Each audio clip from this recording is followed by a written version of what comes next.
Hello and welcome to Been Thinking with Young Morpheus. There's been this clip that's been going around and going viral by a conservative commentator, Matt Walsh. Many of you all out there, I guess, probably know him for the "What Is a Woman" video. I think I'm saying that right. I can't remember. Which he did from the Daily Wire. Um, Before then, I'd never really heard of him. I didn't have very many disagreements with him on that because I actually agree with a lot of the sentiments that he was bringing up in that conversation and debate. But, like the old saying, a broken clock is right twice a day. And he might have been right on that, but just like most conservatives, all it takes is just listen a little while longer, and then they're going to show you some of the just ignorance and stupidity and things that they say. In this recent one, Matt Walsh has basically made the claim that so-called black people who came over through the transatlantic slave trade are better off um, because of slavery, basically. And so I wanted to put together this video to kind of push back on it and refute some of the points. A lot of times when people like him, and I've heard other conservatives start pushing this narrative, they frame things and leave a lot of things out when they're making these types of comments. And normally I would just kind of, yeah, whatever, it's conservatives saying stupid shit as usual, and kind of leave that out and ignore it. But the problem is, as you guys will see towards the end of this video, when people like him make these kind of comments, because they have such a large platform, they are influential and they can push other people to start to buy into some of the ridiculous claims that they make. And that is why videos have to be done and people have to come out and push back against them when they say ridiculous things like this. So I added in a couple of clips to help illustrate the point that I want to make in my pushback and critique of his statements. I also put the links in of some of the videos which I use in here, and of some of the people who I felt like have good content on the topic, on the issue, and just good content in general. And you can find that below in the description section. As far as the videos which I'm responding to of Matt Walsh, if you want to find that, you can go to Matt Walsh's channel. I'm not putting a link in there for you guys can go look into his silliness. But that said, hopefully that this information that I go across is informative, and for some people who are, I would say, maybe a conservative who is, if there's any ability for there to be critical thought and reflection on the comment, and be educated and not, hold on to some of the ridiculous, narratives which Matt Walsh and other conservatives are painting. I mean, I even heard Michael Knowles say white people aren't racist. To make a broad-based statement like that is just ridiculous.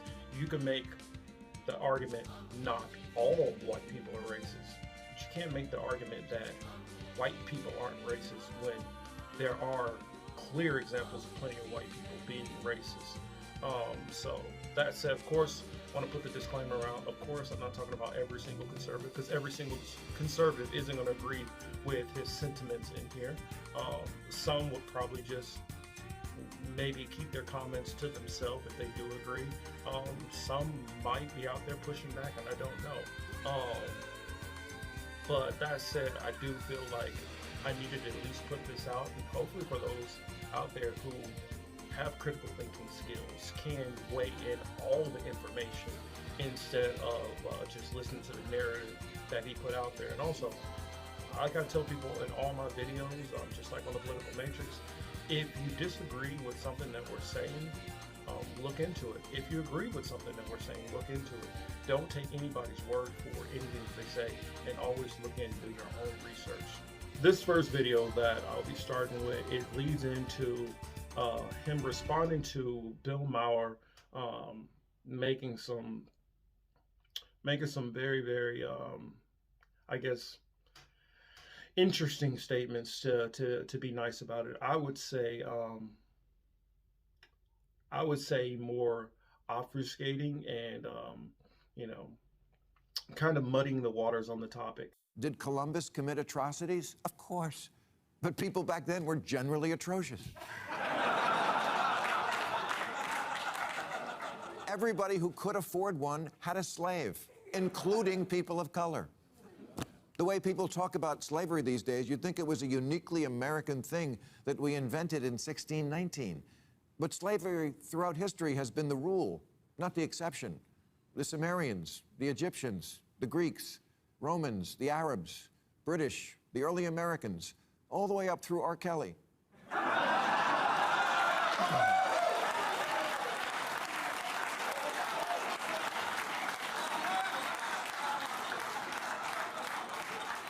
The Holy Bible is practically an owner's manual for slaveholders. The word slave comes from Slav, because so many Slavic people were enslaved, and they're as white as the Hallmark Channel. Who do you think gathered the slaves from the interior of Africa to sell to slave traders? Africans, who also kept their own slaves. Yeah, just because you make the argument that people were atrocious back then, it doesn't change the fact that they were atrocious, and it doesn't excuse the behavior. I'm pretty sure people see, like right now, Biden, who made racist comments back in the day saying he doesn't want his kids growing up in a racial jungle, just because he made those comments in the 70s, doesn't change the comments and doesn't make them any nicer because he said it back then. What he said was out of line. It was disrespectful, even in that time. So trying to say because something happened way back when or people's behavior was a certain way back then does not give it a green light. Also, this line of argument which he's bringing up is completely about obfuscating. It's about obfuscating this whole thing. That's the whole point of when conservatives, or in this case, a moderate, brings up this. They're trying to muddy the waters so that it gets the blame off of themselves instead of just owning up to what was done by either your ancestors or by this nation as a whole. Bill Maher says in here about, oh, well, 1619 wasn't when slavery was first started. Well, I don't think any so-called Black Americans or people in America who are complaining about slavery are making that claim. I'm pretty sure we're all well aware that slavery is much older than that. But going into the Barbary slave trade, for instance, has no bearing on America. So why would that be part of the conversation? It's kind of like if I owe a person money, the conversation between me and that person is going to be about the money I owe them, not about the money that this guy over there owes somebody else. So when people bring up this, and in this case, a moderate Democrat, which basically is a Republican, makes the argument, oh, well, everybody had slavery. Okay, everybody had slavery. Does that make it right? Does that make it okay? Is that what your statement is? If one person does something wrong, does that excuse the wrong which you've done? And I feel that's part of the problem with this Bill Maher statement, and with Matt Walsh trying to respond to it, because just because it was done in other places doesn't excuse the atrocities that were done. And the whole monologue is quite good. He goes on for about 8 minutes. It's worth listening to. Putting aside the dig at the Bible there, which is silly and not true. And Matt Walsh is wrong here again. In the Bible, it does talk about slavery. In the Bible, it does talk about, in fact, in the book of Revelations, it talks about people in the last days that are going to be going into slavery. The Bible even gives instructions in the Torah on how to treat slaves. So that, but what can I expect? I mean, when I found out that Matt Walsh was a Catholic, one thing I've learned from most Catholics is they believe their traditions more than actually what's in the Bible, because most of them don't even read the Bible. The rest of it, I basically agree with. And it's also not true that people back in earlier times were generally atrocious. It's not like they weren't worse people, but they lived in a different time. They lived in a more brutal time. And Matt Walsh, again, of course, wrong. People were, I guess he could make the argument, maybe he's not wrong, that people aren't worse now. Well, then what you're saying is they're just hiding their true intentions, and that if the circumstances were flipped into the times of past, that people would be fine with with just rounding people up and enslaving them all over again and doing a lot of the atrocious things that they did, cutting babies out of women's wombs, sexually violating women and men, and doing that as a state practice, perfectly legal for the entire nation. But I guess according to Matt Walsh, people are no different. People weren't worse back then, so I guess he feels that's what's really in the hearts of people today. The clip here that this is in response to is earlier in this segment. It was showing Hakeem Jeffries, and he was making some arguments against some of the things that went on systemically throughout the country, even after slavery, going to part of the reasons why. Part of the reasons and arguments that Hakeem Jeffries argues for on reparations. I'd rather hear from Representative Burgess Owens, who you can find the clip online. It's like 5 minutes long of everything he has to say about this idea of reparations. Well worth your time to listen to. We can't play the whole 5 minutes, so here's a little bit of what Burgess Owens had to say in response to this idea. I'm looking forward to, by the way, reparation. When you take people's money that they've earned, is punishment. It's theft. It's judgment. It's saying that because of your skin color, you owe me. That is not the American way. We're not racist people. This American country is based on meritocracy. And I tell you, anybody who's been in sports or military, you guys get it. At the end of the day, it's the character, it's resolve, it's the loyalty that makes the difference. The color of skin has nothing to do with how we choose those people that we want to trust and move forward with. Mr. Owens here talks about punishment, theft, judgment, and basically America is not a racist nation. It makes me honestly wonder, either this is a man which is black man, which is extremely sheltered and delusional, or he's lying to, for money or to prop up special interests that he has who are funding him. I mean, looking into his background, he was a former professional football player. He came from, I guess his father was a professor. So more than likely, he probably already started off maybe in some kind of levels of privilege. Although in his own background, he does mention about racist incidents which happened to his own family, dealing with segregation and stuff like that, which his father experienced, which I think he was in Texas, which they ended up having to move from Texas to, I believe, Florida or something like that to avoid some of the racism that his family experienced. So for him to say America's not racist, it's kind of a nonsensical statement. But the whole reparations argument is not about trying to inflict some kind of pain or stealing from other people. America had no problem paying reparations to many other groups for the atrocities and things which they did.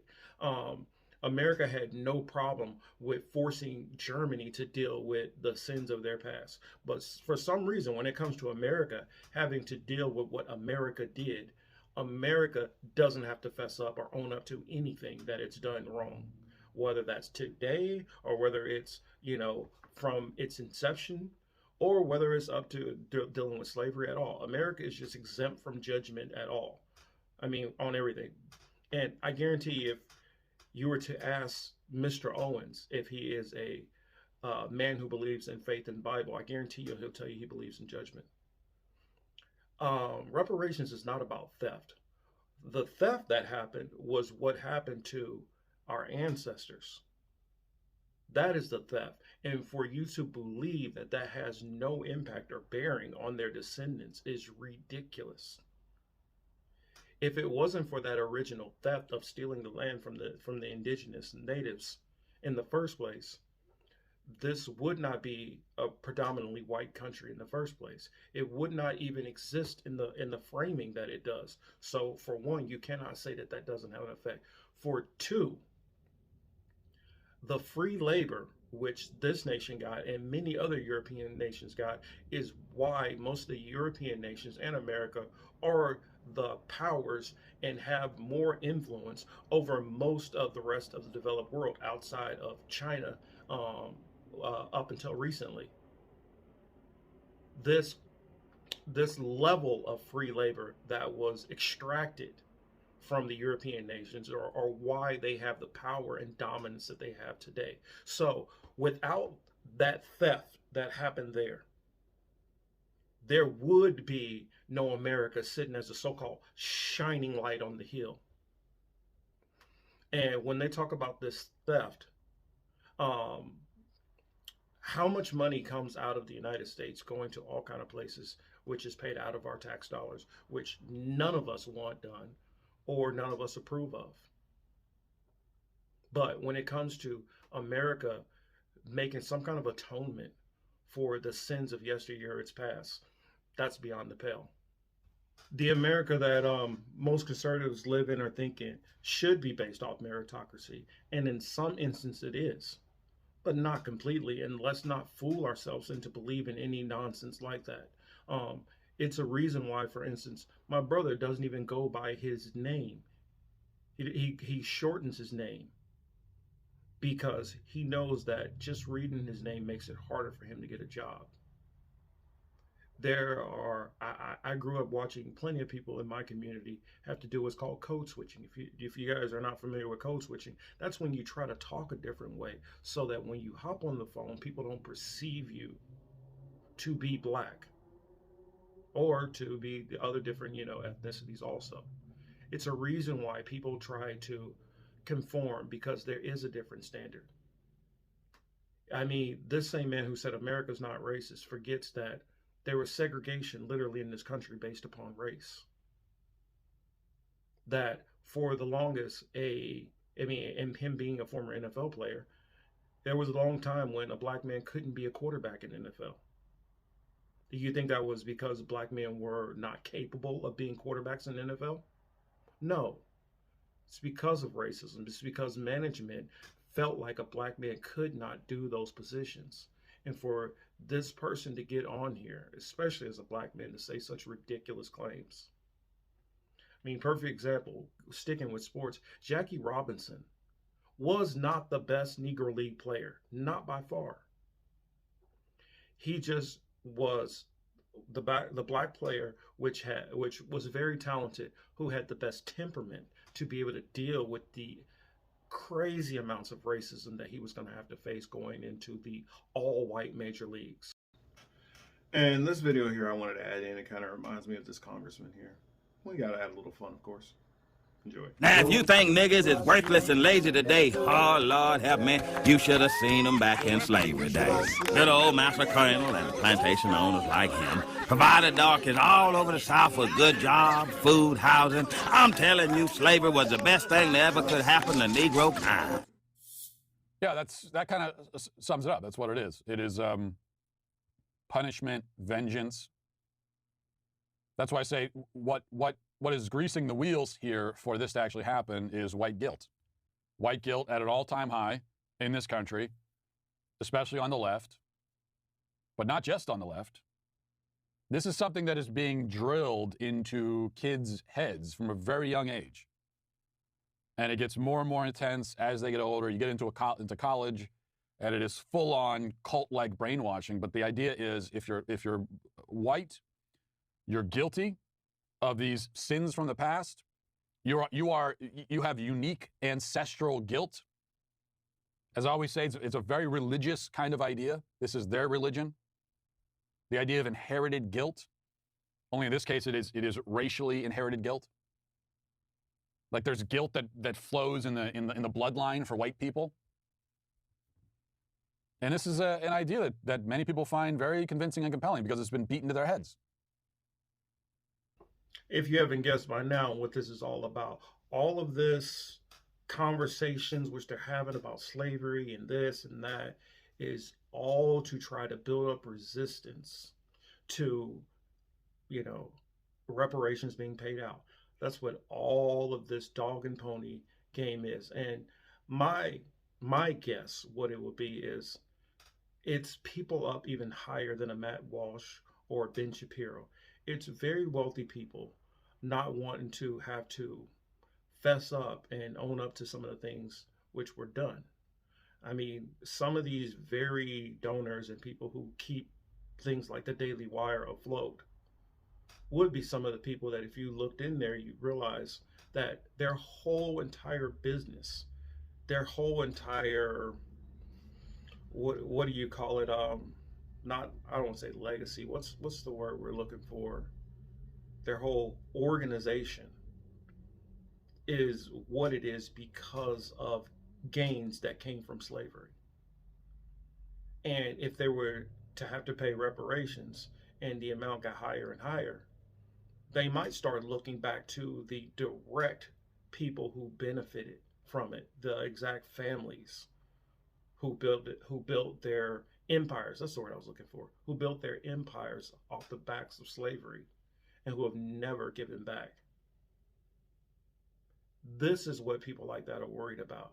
It's worried about that their power being broken. So they have to push back, and they send out basically, like, when I hear the arguments that Matt Walsh makes, it honestly sounds like a defense attorney who knows his client is guilty, but is going to try to make whatever argument he can to try to muddy the waters so that his client can get off and not have to face justice. And that's why a lot of white people in this country now would submit to this. Having money taken out of their wallets, food taken out of their children's mouths, to pay for a sin they didn't commit, they had nothing to do with at all. This argument, which conservatives make about it taking food out of your pocket and money out of your pocket, is ridiculous. America has sent what, 150 billion over to Ukraine. Has anybody even noticed that coming out of their pocket? No, they haven't, because what he's saying is ridiculous. And it adds on to the point which I was just making. This isn't about it coming out of your pockets. But if they can get conservatives who don't know any better, who just trust these voices to go along with that argument, it hardens the opposition to reparations becoming a possibility. Or if they do become a possibility, it guarantees to cut that amount down so that there's less possibility of blowback on those powers that be who benefited the most from slavery. Because think about it, if one group suffered from it and faced negative effects from it, and if society as a whole, and I'm not saying every single white person is doing great, but this is a society that was set up basically by white people for white people. And anybody who tries to argue any different, know that that person is a liar and a gaslighter. Now, one thing that is rarely clarified when we hear this idea of reparations, you heard it when I was reading from the LA Times article. They talk about reparation for the descendants of African slaves. Well, even that is a horrible idea, but is that really all you're talking about? So we're going to, before we pay reparations to a black American, first we're going to make sure they actually are a descendant of an African slave? Is that what we're talking about? Because that's going to exclude many millions of black Americans who live here now and are not descendants of African slaves because their family came here more recently than that. He asks here, well, would that be for descendants of slavery? Yes, dummy. That's the whole point of reparations. That is the whole point. It's not about just, well, we just came up with something so we can just give every black person a check. He knows that, but he's throwing stuff off the wall, trying to make whatever argument he can. We know that reparations wouldn't include somebody who immigrated from, say, Africa, or somebody who immigrated from Great Britain. Though I do feel that those people are deserve reparations, they would have to get reparations from the country of origin. If you came from Jamaica, you would be getting reparations from Great Britain or the Irish, which I know Matt Walsh says in here a little bit later on that, oh, well, I'm Irish and my family just came over here. The Irish were involved in the slave trade too. The Irish had slaves here in America also. Your family in particular might have came over later, but there were Irish people who had slaves. There are plenty of black people with Irish slave names in the Americas because Irish did have slaves also. Now, as far as those people who came over, I support, for one, France should be paying Haiti for reparations. I mean, they've had Haiti paying them for fighting to get themselves free from slavery. And if you go into the transatlantic slave trade, what people like Matt Walsh, what they're really pushing back against is this just wouldn't just hit America. And I think that some of these other billionaires know that. Once it got pushed forward in America, Great Britain, they would have to atone for the places which they enslaved people and how they disenfranchised people. And most of Europe, the Dutch were involved, the Spanish were involved, the Portuguese were involved, the French were involved. Canada, they were involved in slavery. There are many nations which would have to be involved and deal with for what they had, what part they had. For some people say, we didn't have anything to do with slavery. How do you know that your nation was the one which were given insurance for the ships? How do you know your nation wasn't one of the ones which were building the ships? How do you know that your people weren't the ones who were rounding up the slaves or collecting slaves out of the different ports in Africa from the tribes which enslaved the opposite or rival tribes who were sold into slavery? But if we're doing that, okay, so if we're going to single out the descendants of African slaves, then are we also going to single out the descendants of slave owners? What, single them out for them to pay? That's a great idea, Matt. Yeah, sure, we should do that. What about the people who, white people whose families came here well after slavery had already been abolished? Like me, for example, my family. My family wasn't here when that was happening. My family's largely Irish, which means not only did they not own slaves, but when they came here, they faced quite a lot of discrimination, systemic discrimination as well. Do I get some kind of reparation for that? He brings up, well, my family went through this. Discrimination. Everybody faces a form of discrimination, yes, and it sucked and it's not cool or whatever, but being discriminated and ancestors literally building up this nation for free are not the same thing. I'd also add, your ancestors came over here voluntarily as immigrants. It's a big difference between coming over here and knowing what's going on in the country and being dragged over here unwillingly as slaves. On Friday, we discussed the idea of reparations, in particular the plan proposed in California that would dole out $5 million apiece to black residents as repayment for the enslavement that they never experienced and that nobody they've ever known or spoken to has experienced. I get it, Matt Walsh doesn't know a lot about these things, or maybe he does and he's just trying to play ignorant for his audience because he knows that they're going to buy, the nonsense which he's spinning here. But the last slaves that literally track back to slavery times, some of them died as late as the 1960s and 1970s. So yes, people have actually talked to actual slaves. Just for instance, my mom was born in the 60s. That means she would have been old enough to literally talk to a slave and hear the stories. Not to mention my grandmother, who is, I think, 95, 96. My mother was born in 1926. During that segment, I expanded on a counterpoint to reparations that had been made by a black college professor named Wilford Riley, which was a restatement of an argument made by others through the years, including Dinesh D'Souza, which says that reparation proposals are incoherent because they rest on the speculative notion that descendants of slaves are in a worse place today than they otherwise would have been if their ancestors were never enslaved. And I wanted to point out also, on this part here, one thing you have to keep in mind is that the argumentation that he's using here in logic is based off of one frame of the argument that's been made on slavery, on if black people are supposedly better off here than they would have been in Africa. Well, another part of the argument is that this country literally made trillions of dollars off of the back of slavery. And it is a debt owed. It is not about, even if you decided to make the argument that, oh, black people are better off here, which I don't necessarily agree with that assessment, but it's about a debt that's owed. It's not about some kind of punishment or if people are better off or not. It's just another way which they are trying to muddy the waters to get away from a debt that is owed. Now, if this speculation is not accurate, if they are not in a worse spot, then there's nothing to repair. Nothing to repair for them anyway. Certainly we know that the slaves suffered greatly, but the slaves are all dead. So the reparations don't go to them, but rather go to people who, again, never experienced slavery. And so we must ask what exactly we are repairing as far as they are concerned. According to this argument, which I find compelling and interesting, the more plausible speculation is that, in fact, the ancestors of slaves are in a better spot today, not worse, because of slavery.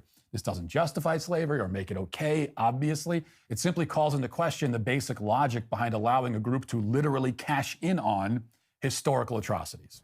You don't have to know a person to necessarily be affected by something that's happened to them, especially if it's a direct correlation to you. For instance, if one of your parents was, say, imprisoned, that lack of income would affect and have effect on your bearing also. And that's a easy deduction to come to.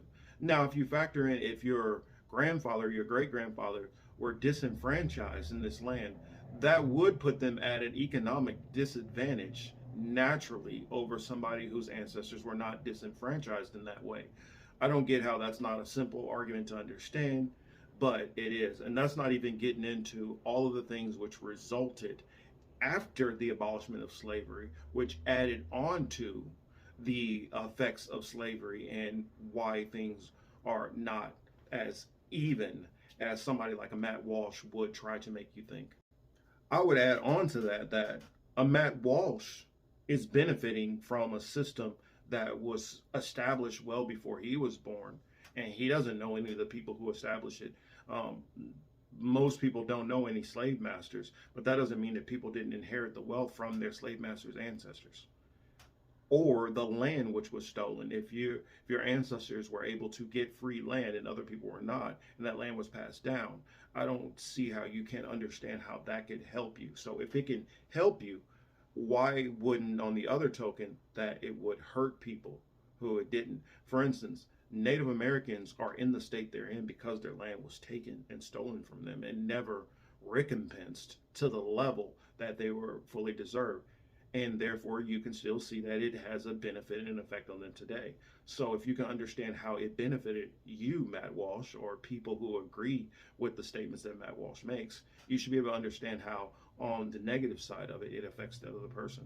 No different than if your grandfather stole money and never had to deal with that or never had to account for that, and this other person is out of that money, how that can affect their descendants.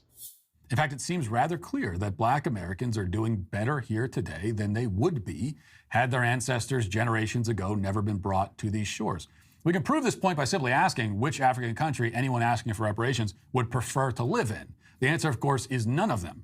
Now, and here again is another logical fallacy which Matt Walsh goes into. If slavery never existed at all, that's a ridiculous narrative to even go into. Nobody can entertain how things would be better or worse if slavery never existed at all. And the reason why somebody would even bring up this narrative is because they're trying to say, well, I mean, other people enslaved, so what, we're just going to get rid of slavery at all? Are we going to say now that things are necessarily, that we need to be happy about unfair things that happen and applaud them because it erases the reality that we're in?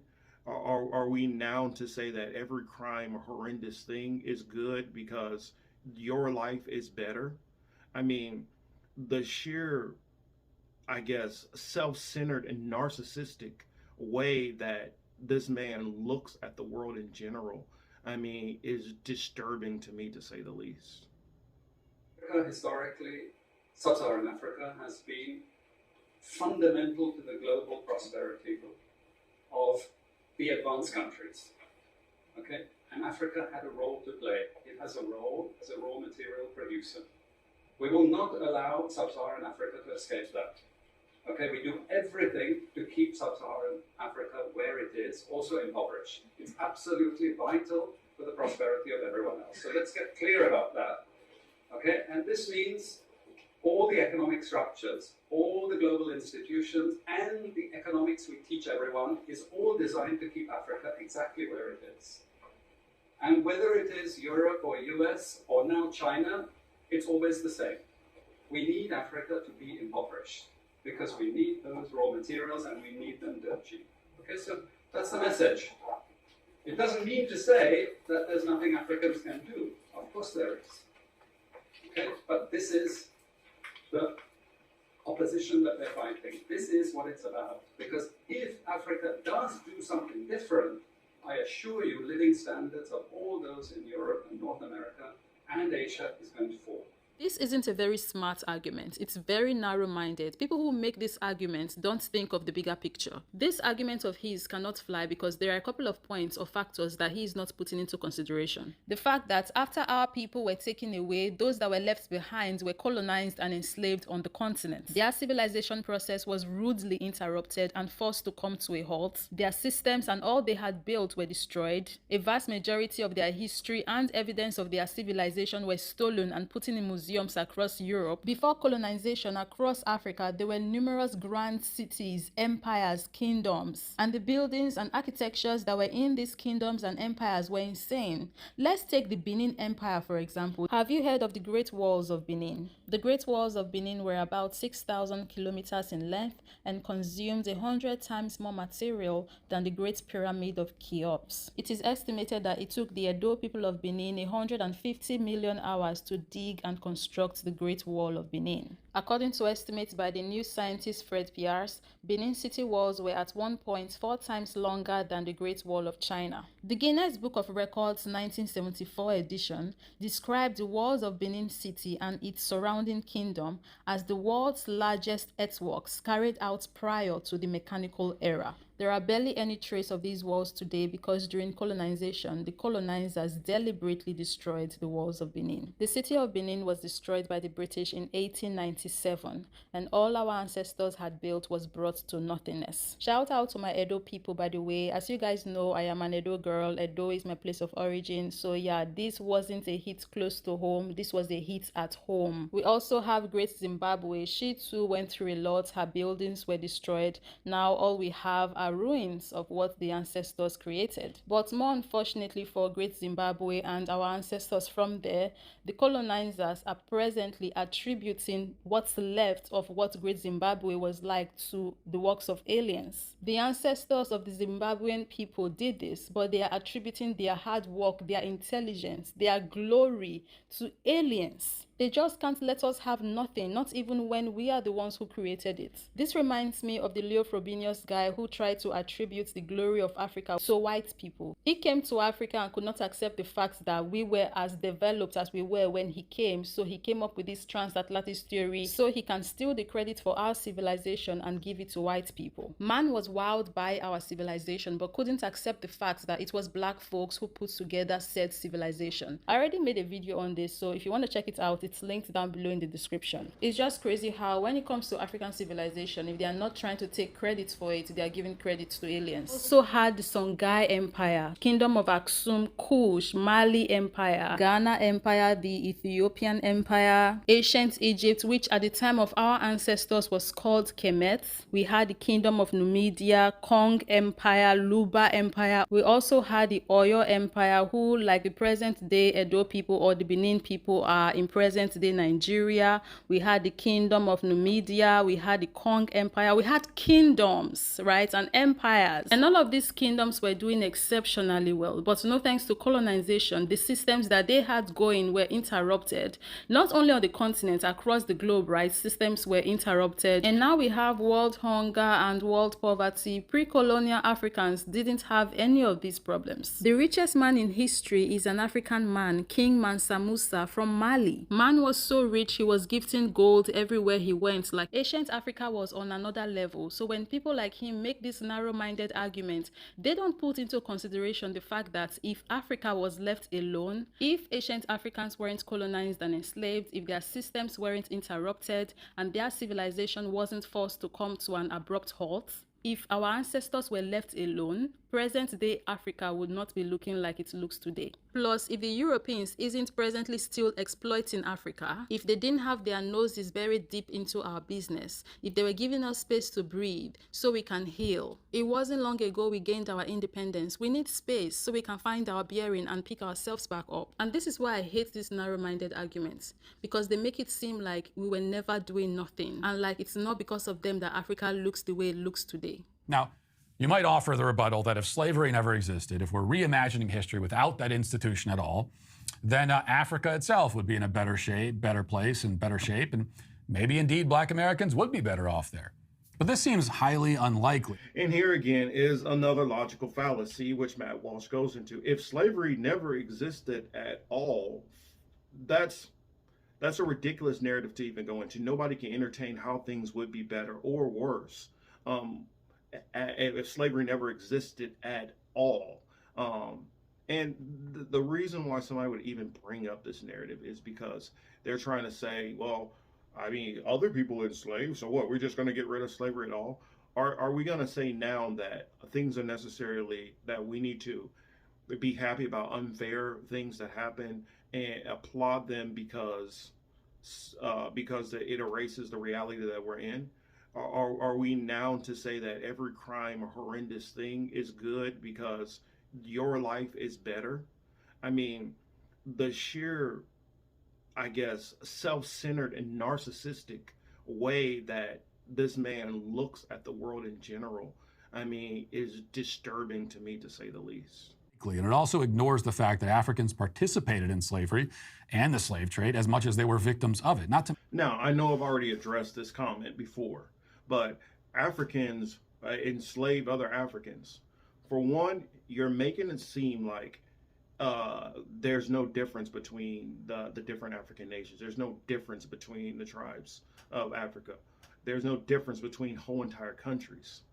No European person would ever say that there's no difference between other European countries. But when it comes to Africans, there's no difference. They're all the same people.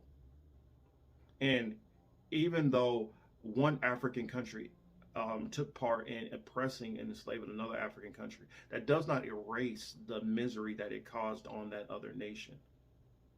Not to mention, if we're reimagining the world without African slavery, then we have to also imagine it without all other forms of global slavery, since African slavery was merely one variety, one offshoot of this global institution. And now we have totally, at that point, rewritten the history of the world in a way so dramatic that it's absolutely impossible to say which individuals today would end up worse or better in this alternate universe. I mean, if you go back in time and get rid of slavery from the entire world, you have just, it's impossible to say what the world looks like right now. If slavery never existed, true, that would be a complete alternate reality. So therefore, you cannot determine in any possible way how you would necessarily be better or worse if you're going from the standpoint, well, I wouldn't exist. And that's a very lazy and, again, self-centered way of looking at the whole world, because you might not have existed, which I disagree with that rationale. I believe that all spirits come from the Father, and therefore your spirit might have looked a little bit different and been into a different body, but the essence of who you are still would have existed. But I mean, that's a little bit deeper understanding. But to say, oh, well, because I exist and my world is fine and the reality I live in works for me, it's just better. It is a ridiculous argument that Matt Walsh is making here. Actually, what we can say is that we'd all end up worse. All of us today would be in a worse spot if slavery never existed at all across the entire globe. Because a change that significant would likely shift the course of events in a way that would mean none of us would even exist. It would be a world full of other people who are not us. So I know that I benefit today from virtually everything my ancestors did and everything did to them, because if any of that had not happened, there's a very good chance that I never would have come into being. And as I see it, I benefit from being if the other option is not being. This brother here had a couple of good comments that push back against the nonsense and madness that Matt Walsh speaks. So check this out. First of all, saying you can't complain about slavery because I benefited from it is a wild take on his part. Second, do you think he would use this same line of reasoning when it came to something like... Because the logic equally applies. If you removed every single instance of from all of human history, including when it was inflicted upon children, none of us would be here today. That's an absolute fact. That doesn't mean we shouldn't speak out against it. And to narrow the scope a little bit more, do you think he would say the same thing about the Holocaust? Because a lot of the medical knowledge that we use to save lives today is a direct result of Nazi scientists and doctors conducting experiments that tortured and murdered their Jewish captives. Medical knowledge like developing blood coagulants to stop a fatal hemorrhage, finding ways to effectively treat patients with hypothermia, discovering exactly how much water is in the human body, making procedures to keep passengers and pilots alive at high altitudes, finding treatments for vascular disorder that cause kidney failure. All of this came from the torture and murder conducted on Jews in the Holocaust by Nazi doctors. Do you think he's going to say something like, well, I mean, hey, if the Holocaust hadn't happened, we wouldn't have had... I don't think that's going to happen. Because Matt Walsh doesn't care about reasoning or logical consistency or anything like that. He cares about trivializing the Black American experience in the past as well as the present. He and everyone else at the Daily Wire have essentially made it their mission to say as often as possible, Black people need to stop complaining. In fact, you should be grateful for what you have. And as you saw, they will go to grotesque lengths to try to make that. Never. And I added this clip here because I wanted people to realize what the dangers of people like him and the irresponsibility of him making the statements that he says, what that leads to. It leads to ignorance, which you hear in comments like this, which I hope this girl here doesn't have any kind of power to enact any kind of laws or in the future or in the present, that she has no power. Because if people in power are listening and being influenced by people like Matt Walsh, it leads to more and more problems in this society. Trust these people. So for all of us to be on the same page, let me roll the clip. If we go back like a couple hundred years, it was pretty normal to own slaves. Is that right or correct? Why are we talking about slavery? Because I'm showing you why the ad populum fallacy is a logical fallacy. Honestly, back then, a lot of Black people participated in the slave trade themselves, so... Yeah, that doesn't make slavery right. Are you trying to defend slavery? It was a product of the time, dude. Are you trying to defend slavery? Did you not see Matt Walsh's new video on this topic? I did, and I think that defending slavery is cringe as defending slavery, but I think we're illogical if we didn't realize that a lot of Black people enjoyed being slaves back when slavery was a thing. Well, how do you know that Black people enjoyed being slaves? I mean, it's just in history. I've read about a lot of Black people not only participated in capturing slaves, but a lot of Black people enjoyed being slaves. Because of course, when you're really? Brought up doing something like being a slave your whole life, it's all you know. I'm sure a lot of slaves probably enjoyed it and were happy because that's the only lifestyle they were aware of. That's crazy. Can you not think like that? Is it really that dense? I have never heard of somebody enjoying having to work countless hours on a plantation, being dehumanized and whipped and told that they're not human and being beaten within an inch of their life and being saying that's I don't think that people enjoy that. You can't deny the fact that there were probably slave owners that, just like there were really bad ones, there were probably slave owners that probably treated their slaves really nice too, right?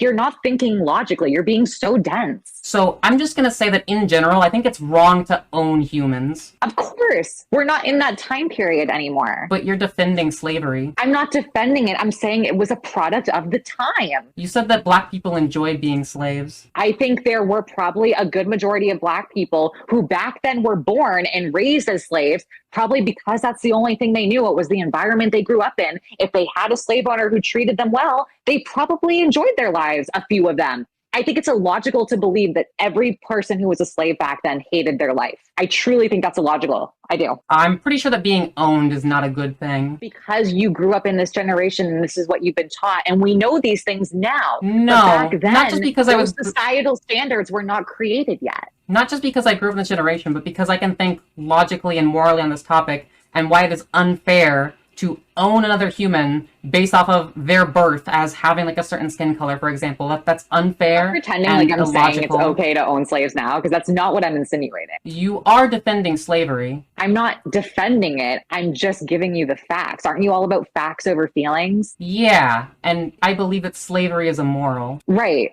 and I do too. But the fact was, back then, I think you're illogical if you think that some of them didn't enjoy being slaves or enjoy their lives. Why would anyone enjoy being a slave? That's the environment you grew up in. That's all you've ever known. So if you grew up in that environment and you have a slave owner who treats you well, that's just all they know. So they probably were happy about it. They didn't know freedom. Why is it so hard for you to understand this? What does like a slave owner treating their slave well look like? I mean, back then, I'm sure some of them, I'm pretty sure they fed them, right? Or probably that like they weren't whipping anybody or like not tormenting anyone. Just like, I don't have like specific details for you. Okay, as long as you're working inhumane hours on plantations, but you're being fed, then that's a good thing. Again, I'm not saying slavery that. was a good thing. You're not going to like try to make it seem like that's what I'm saying, because I don't know what you want me to say. If you want to believe that every person back then who was a slave hated their life, go for it.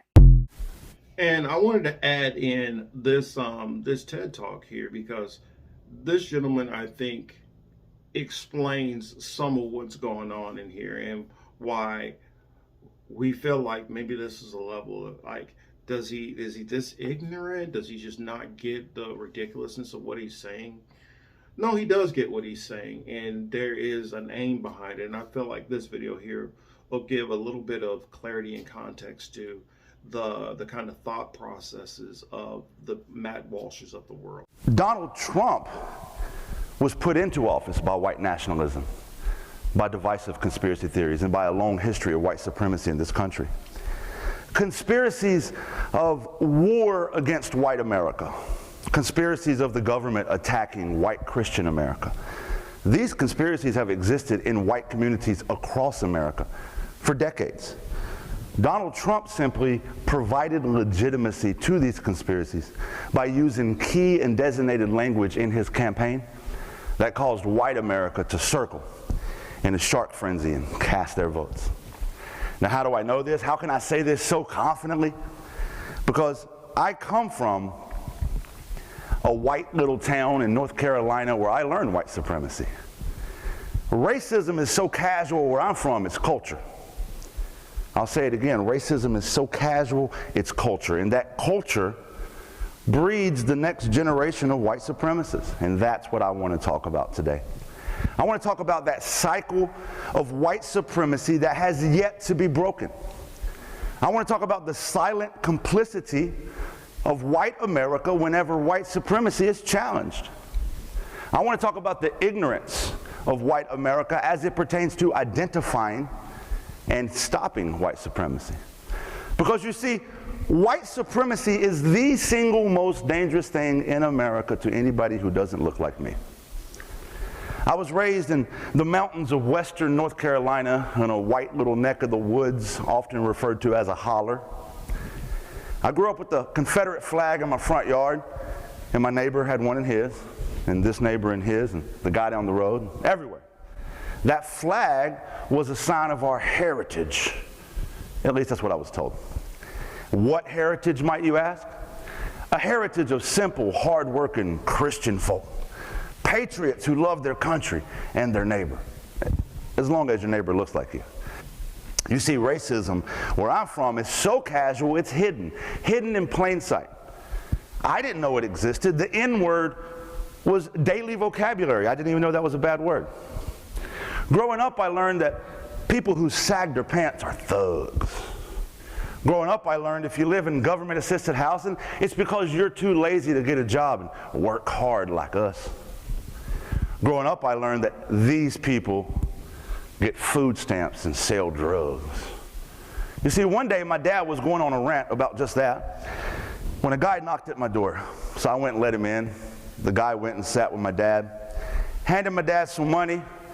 My dad weighed out the right amount of marijuana and gave it back to him, you know, a drug deal. And then my dad took the money from that drug deal and he put it in his wallet, right next to some red, yellow, blue, green food coupons. You may have heard of them. They're called food stamps.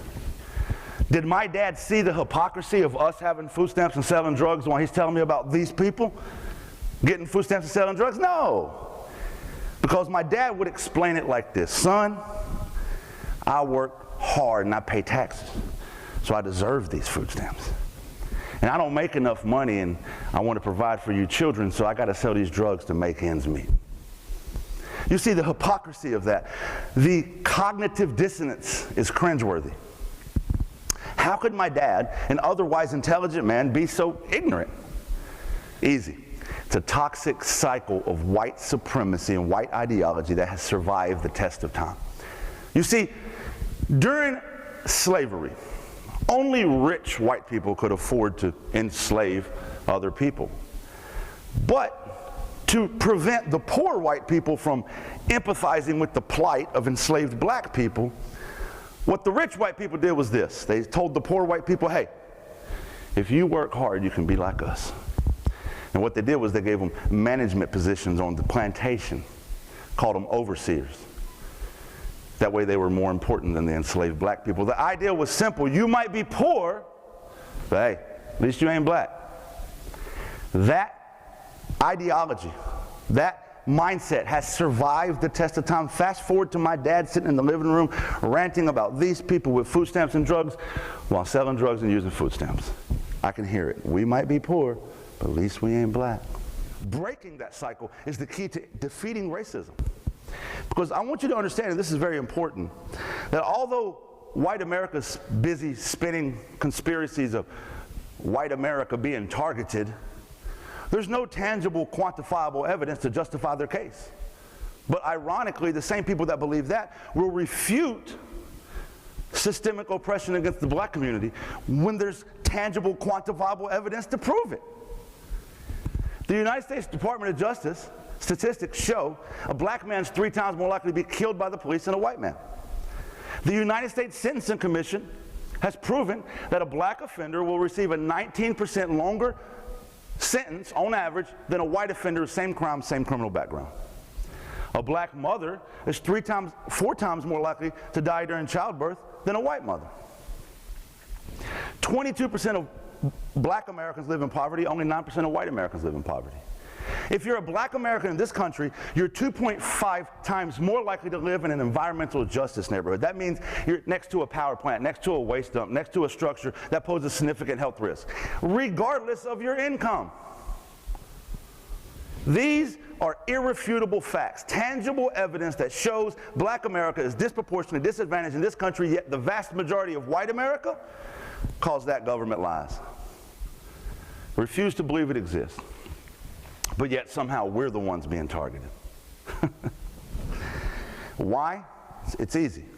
Because we have been told by white supremacy that we are the center of the world. If you don't think like me, that's a you problem. If you don't dress like me, that's a you problem. If you don't act like me, if you don't believe like me, if you don't do your hair like me, that's a you problem. Most importantly, if your experience is not like mine, well, that's a you problem. It could not possibly be the system that was built by us, for us. It's important to point out that in this America, that was made with white supremacy woven in every fabric of every system, these standards of whiteness have been passed down. It's easy for us as white Americans to not see the pain, the inconvenience, discomfort, and the danger of our non-white fellow Americans that are living in the very same country. I remember when I was 10 years old, I asked my dad, I said, Dad, what does the South will rise again mean? It was on the flag in the front yard. And it was on people's t-shirts and bumper stickers, and everywhere I went, South will rise again. Everybody knew something I didn't know, so I wanted to know what was going on. My dad looked at me and said, son, one day it's going to be illegal to be white in this country. It's going to be illegal to be Christian in this country. It's going to be illegal to be straight in this country. And when that happens, straight white Christian men are going to have to stand up and fight for our freedom just like our forefathers did. And my dad believed that. When he told me that when I was 10 years old, I believed it. But Even now in 2022, racism and white supremacy still very much exist. I aim to defeat it before I die. The way I do that, I spent the majority of the last 2 decades trying to understand white supremacy, but more important, trying to understand how it continues to thrive in my community. I came to 3 conclusions that I think are very important. This is the reason that white supremacy stays alive in our country. Number 1, it goes unchecked. Every white person that's listening to this in this room or in this country has heard a joke behind closed doors, or has heard these baseless conspiracy theories that I'm talking about being spread, or has heard about how reverse racism is attacking white America.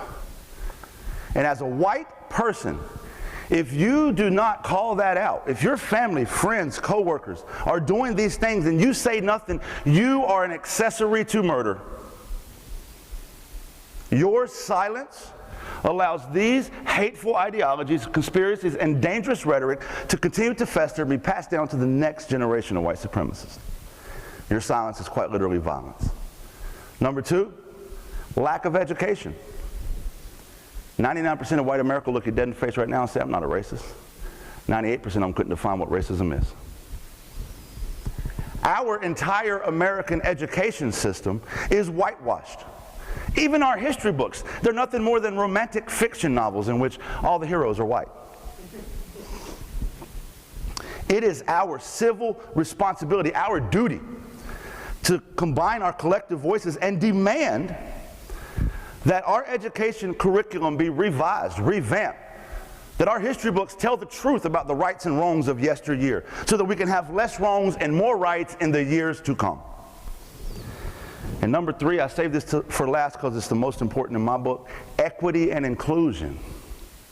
If we aim to dismantle white supremacy, then white Americans must stop treating equity and inclusion as a personal attack on us. There's been tons of legislation that's been passed to demand legal equality. 13th Amendment, 14th Amendment, 15th Amendment, Voting Rights Act of 1865, Voting Rights Act 1965, Brown versus Board of Education 1954, Civil Rights Act 1964. We can make a very long list of legislation, but yet without equity and inclusion, the problem still exists today, because you cannot legislate morality. It is incumbent upon us to understand these systems and these standards of whiteness that I've referred to today and how they continue to thrive and survive. We must stop the cycle. In this proverbial right-handed world where everybody who's not white is proverbially left-handed, we must understand that the justice system, the policing system, the education system, the medical system, the financial system, the banking system, the prison system, all these systems are being used against our fellow citizens to oppress and marginalize them. We must have radical, ground-up change on every system in America, period. White people admitting that white supremacy exists is not an attack on us. Admitting that our parents, grandparents, great-grandparents created this system to benefit us is not an attack on us. Stop treating it like that. Admit there's a problem and become part of the solution.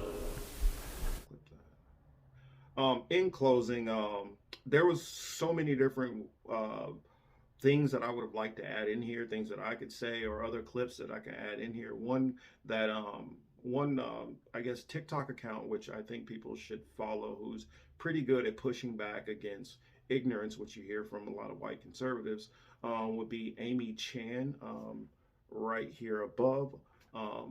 Amy does an outstanding job. Hopefully someday I could probably interview her. I would love to pick her brain on some of the stuff which she brings out. Being a lover of history also. But I will leave you with this final video, and it's not the most academic or scholastic video that I have in here or people that I listen to, but I think this video really sums up what's behind the Matt Walshes, the Ben Shapiros, and this ignorant thinking.